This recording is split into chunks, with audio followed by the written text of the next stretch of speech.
Hey, so this is Autumn. I am recording a vlog on just basically the game itself. Uh, so I'm leaving the game soon, but I did want to leave an R4 guide, or just a guide on, I guess, experienced player tips and tricks on how to optimize and get the most out of the game. Whether you are a new R4, whether you are a new player, or one of my players, I'm hoping that you will get some thing out of this and that you will continue to enjoy the game for a very long time to come. This is an R4, sorry, this is a really long form game. It's a game where you will not be seeing the end of new content until a year from now in real time. So yeah, I just wanted to leave a voice. I wanted to leave a vlog of the regular gameplay, so not the really exciting stuff like SVS or things like that. Just how to operate an alliance as an R4 or an R5 in a normal day. This is completely unscripted and improvised, so if I make weird tangents, that's just my fault. But I hope you all have a really good time and hopefully learn a few things from this series. I will be leaving the game in about 3 weeks, which, given that we have just finished an SVS yesterday, means that it will cover Foundry, CJ, and then Canyon weeks in that order. So basically everything that's not SVS prep. This game is repetitive. However, if you are a new R4 or a new player, it will seem really overwhelming because everything is new to you. But it is really very, very repetitive. That's both a positive and a negative for yourself as an R4, because it's positive because once you kind of get a handle on how to do things, it's basically the same as you go along. And it never changes, or it rarely changes.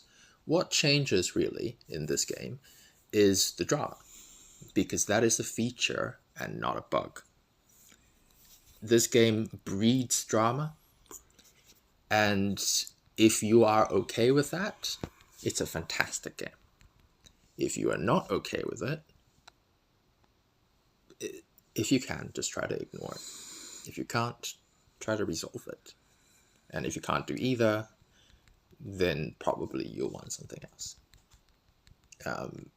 Part of the reason for this, okay, and I'm just going to be talking about this as well because I find this stuff fascinating, and it has helped me resolve certain things in the game. But it's one of those, it's not even really a game, one of those places that, because people spend so much time and so much attention in it, it just starts to reflect real life. And it is a really fascinating anthropological study, in a way.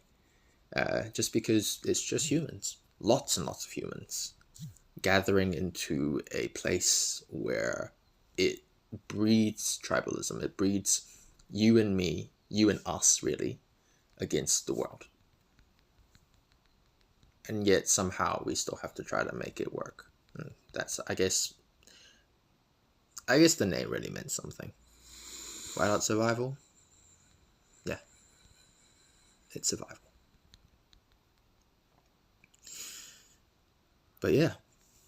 So in this state, I run 3 accounts. The one you're currently seeing on screen is Winter 3. There is a Winter 2. And of course, the channel name, Autumn. This is one of my mains. I have a lot of accounts. But yeah. Anyway, you're basically seeing my chats. They know I'm recording. This is an academy in a post-transfer state. It is mostly full of farms. It is mostly full of new players, or like inactive, relatively casual players. And so because of this, I chose this place rather than anywhere else. I do also run a top alliance because there are, I would say there are like maybe 3 types of alliances in this game. Casual alliances,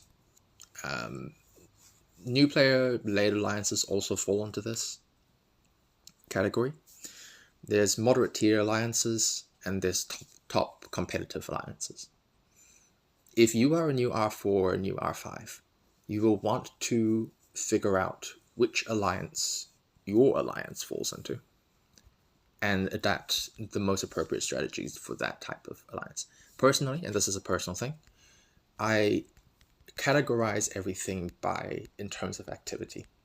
Activity is how you last really long in this game, and activity is how you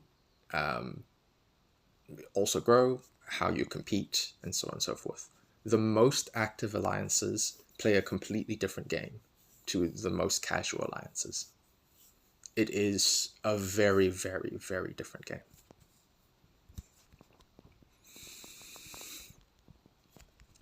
So if you are the kind of person who wants to compete and dominate the leaderboards and win and optimize and do all of that, I would advise you to either make your alliance into a competitive alliance or join one. Because casual alliances want a different thing from the game, and they play a completely different game. It is really difficult to change an alliance type just because of the types of players that you have.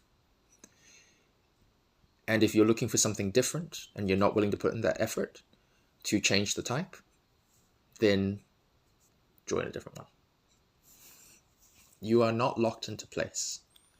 Although this game also breeds the ability to lock you into place, because we as humans like our efforts to mean something.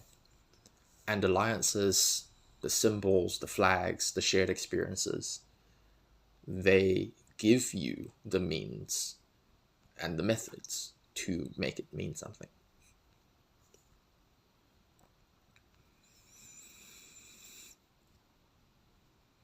Anyway, I did want to talk very briefly on how to get the most Alliance RSS out of nodes, as in the topic of today's video. So you will see me do it like 3 times because I'm doing it across all 3 accounts on the state. And I will explain briefly what they are. So this is the reason why I'm setting up all my gathers now like this is because Alliance Showdown is tomorrow. The first day is gathering, so I want everything to finish after the reset. So today, I guess it's not really an R4 trick per se. It's just experienced player stuff.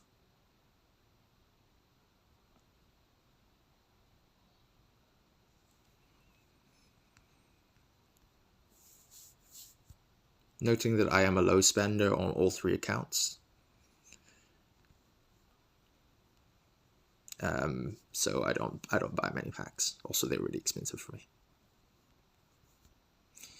So the trick here is that you want to send 3 max level heroes, and then send the maximum number of top level soldiers that you can. The reason that I do it this way is that unlike normal gathering nodes, which you're seeing now, the Alliance node does not have a maximum cap on the amount of resources that you get.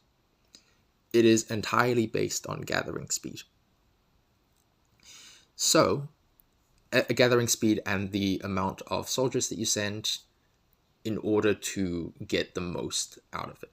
That means that whatever you see as the preview for how many resources that you're getting is going to be higher than the maximum cap on a normal gathering node.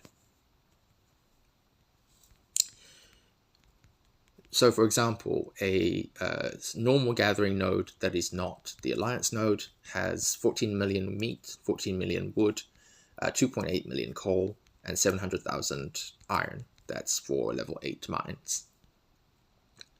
But on the alliance node, you can have up to like 34 million meat, just depending on the level of the soldiers that you send and the number. For that reason, I actually keep my blue heroes in the drill camp, because I'm going to be sending them for sure to an alliance node, and I want them to be at maximum level.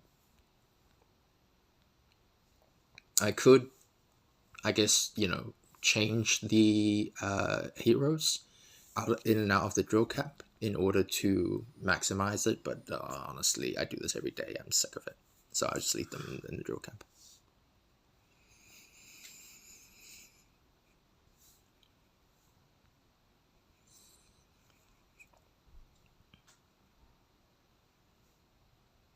So this is not going to be a vlog based on, wow, all the things. I'm not doing this to get subscribers, but that being said, if you do want to learn more, do hit like and subscribe. That being said, I am not going to be here in about 3 weeks. I'm not going to be playing this game about 3 weeks.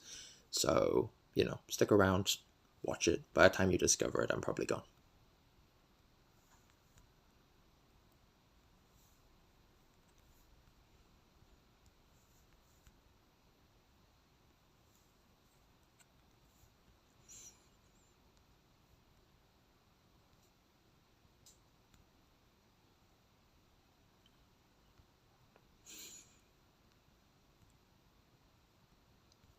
But yeah, so one other trick that you might not have known, the first 10 polar rallies that you call every single day will give you additional gems and additional shards.